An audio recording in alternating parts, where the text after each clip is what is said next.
श्री स्वामी समर्थ. मी प्रांजली. आपल्यापैकी बऱ्याच जणांना वर्षभरामध्ये फक्त एक नवरात्री असतात आणि त्या म्हणजे शारदीय नवरात्र असं वाटत असेल, पण नाही. वर्षभरामध्ये बऱ्याच जणांना दोन नवरात्री आहेत हे माहीत आहे. एक म्हणजे शारदीय नवरात्र आणि दुसरी म्हणजे चैत्र नवरात्र. पण वर्षभरामध्ये 4 नवरात्री असतात. शारदीय नवरात्र, चैत्र नवरात्र आणि ज्या दुसऱ्या 2 असतात त्या गुप्त नवरात्री असतात.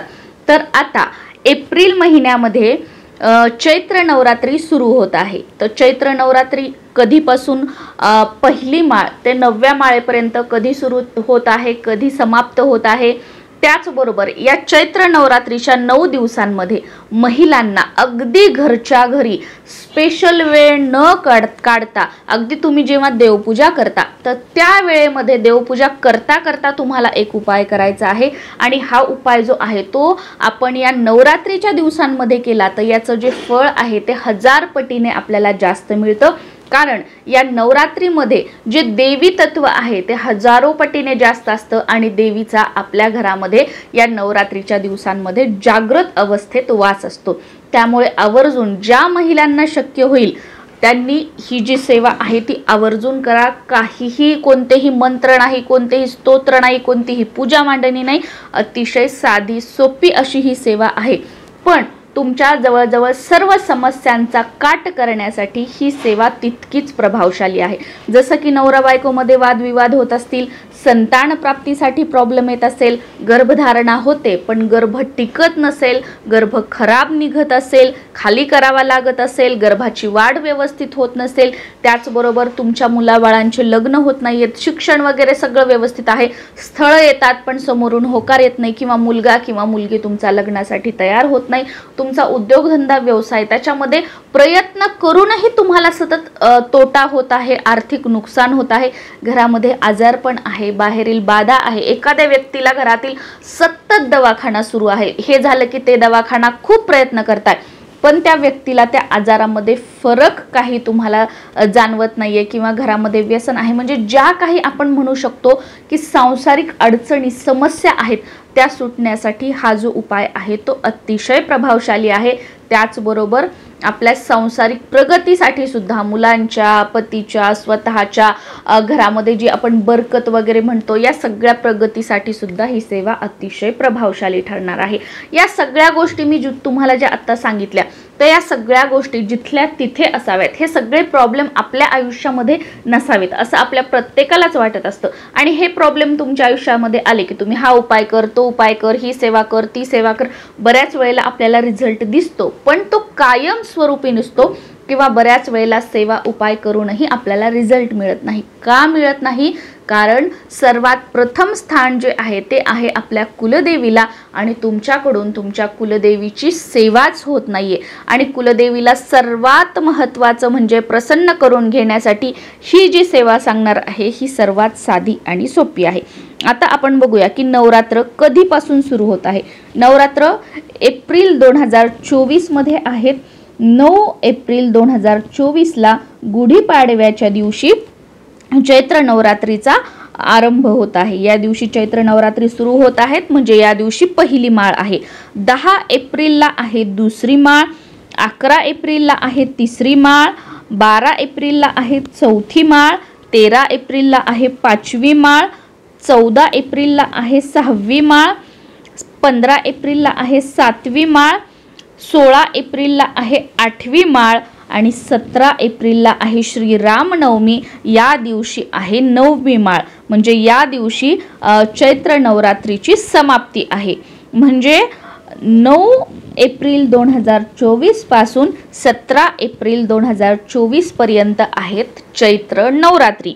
तर 9 ते 17 ह्या 9 दिवसांमध्ये आपल्याला हा जो उपाय आहे तो दररोज करायचा आहे. दररोज. आता या दिवसांमध्ये जर तुम्हाला पिरियड्स आले तर तुमच्या मुलींनी, तुमच्या मिस्टरांनी, घरातील कोणत्याही व्यक्तींनी केला तरीही चालेल. पण जर सुतक असेल तर मात्र तुम्ही हा उपाय करू नाही शकत. मग त्यानंतर तुम्हाला हा उपाय करायचा असेल तर तुम्ही कोणत्याही मंगळवारी, शुक्रवारी, पौर्णिमेला किंवा पुढची जी आता शारदीय नवरात्री येईल त्या नवरात्रीमध्ये तुम्ही हा उपाय करू शकता. कुळदेवीची सेवा ही काही दिवसांसाठीच नाही बघा, ही कुळदेवीची सेवा आपण वर्षभर करणं गरजेचं आहे. पण बऱ्याच जणांकडून ते शक्य होत नाही. फक्त नवरात्री आली की आपण नवरात्रीचे 9 उपवास धरतो, कुळदेवीची ओटी भरतो, कुळदेवीचा मान सन्मान करतो, पण इतर वेळी ते बऱ्याच जणांना शक्य होत नाही. मग अशा वेळी तुम्ही काय करू शकता, कुळदेवीचा बघा मान सन्मान ज्या गोष्टीशिवाय अपूर्ण आहे, अगदी आपण कुळदेवीच्या मूळ पीठावर जरी गेलो तर कुळदेवीची ओटी म्हणा किंवा काय ज्या गोष्टीशिवाय अपूर्ण आहेत ते म्हणजे पानाचा विडा. याला तांबूल म्हटलं जातं. पानाचा विडा ज्या वेळेला कुटला जातो तर त्यावेळेला त्याला तांबूल म्हटलं जातं. कारण बरेच जण म्हणतात की तांबूल म्हणजे काय, तर पानाचा विडा करायचा, तयार करायचा आणि तो कुटायचा, याला म्हटलं जातं तांबूल. आता बऱ्याच जणांना तर पानाचा विडा म्हणजे काय हेच माहीत नाही. बरेच जण काय म्हणतात की 2 खाऊची पानं म्हणजे नागवेलीची पानं आपण ही कुलदेवी समोर ठेवायची का, हा झाला का पानाचा विडा त्याच्यावर सुपारी ठेवून. तर नाही, पानाचा विडा म्हणजे जे खाऊची पानं आहेत ज्याला नागवेलीची पानं म्हटलं जातं ते आपल्याला घरी आणायची आहेत. त्याचं देठ काढायचं आहे. त्यानंतर त्या पानाला एकावर एक 2 ठेवून त्याला चुना लावायचा आहे, त्याच्यावर कात टाकायचा आहे. त्यानंतर त्याच्यामध्ये तुम्हाला गुलकंद टाकायचा आहे, थोडीशी बडीशोप टाकायची आहे, विलायची ज्याला वेलदोडा म्हटलं जातं तर इलायची सोलून त्याच्यामध्ये जे 2 दाणे असतात इलायचीचे ते टाकायचे आहेत आणि त्यानंतर या पानाचा विडा तयार करायचा आहे. आणि मग हा विडा तयार करून त्याला वरती लवंग त्याला टोचायची आहे, म्हणजे लवंगेने हा पानाचा विडा बंद करायचा आहे. आणि हा जो तयार केलेला पानाचा विडा आहे हा चैत्र नवरात्रीमध्ये दररोज जर तुमच्या घरी घटस्थापना केली असेल तर तिथे समोर, किंवा घटस्थापना केली नसेल तर चैत्र नवरात्रीमध्ये आपण आपल्या कुलदेवी समोर 9 दिवस अखंड दिवा प्रज्वलित करू शकतो. ही पण सर्वात प्रभावशाली सेवा आहे. याचे तुम्हाला खूप चांगले अनुभव येतील.